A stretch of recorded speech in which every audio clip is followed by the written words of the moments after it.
Bon, bonjour Lucien, pouvez-vous vous présenter en quelques mots? Bonjour.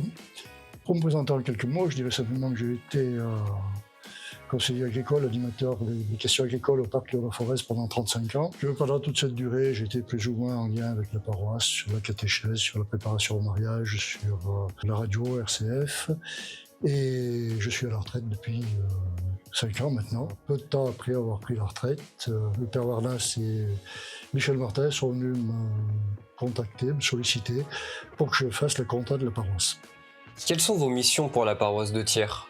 Ça a commencé donc par la comptabilité en septembre 2019, qui est une tâche très technique, enfin relativement simple. De là, c'est greffé un petit peu d'immobilier, à la demande de François Beaujon, qui était trésorier à l'époque et chargé de l'immobilier, pour la vente de Carrefour et du presbytère de Saint-Rémy-sur-Évreux. Et après, il a fallu travailler sur le presbytère de Moutier pour agrandir, enfin aménager le deuxième étage pour agrandir le logement des religieuses, pour qu'elles puissent accueillir d'autres religieuses ou d'autres personnes, modifier les appartements des prêtres au presbytère Saint-Genet et arriver là-dessus l'aménagement de la chapelle de Pont-d'Or, puisqu'elle devenait difficile à utiliser.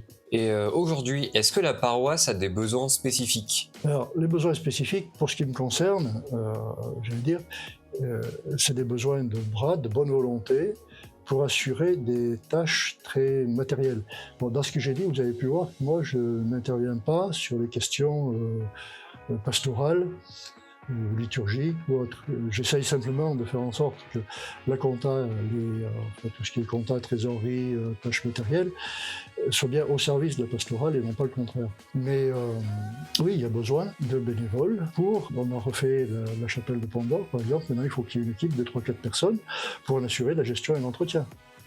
L'entretien intérieur, extérieur, le ménage, et puis gérer le planning et les réservations. Pour d'autres tâches matérielles, par exemple, c'est je fais les commandes de cierges et puis j'assure le stock. C'est pas obligé que ce soit le comptable qui fasse ça, au contraire. À mon sens, il faut éviter de concentrer trop de tâches sur une seule personne. Voilà, donc il y a besoin de bonne volonté pour des tâches qui peuvent être très prenantes, mais qu'on peut organiser un peu comme on veut. Le ménage à Pont-d'Or, on peut le faire le soir à la veillée, on peut le faire dans la journée, on peut le faire le week-end, on peut le faire quand on veut. Les commandes de cierge, c'est 2-3 fois par an, c'est pas compliqué. Merci beaucoup Lucien. Voilà. Merci beaucoup.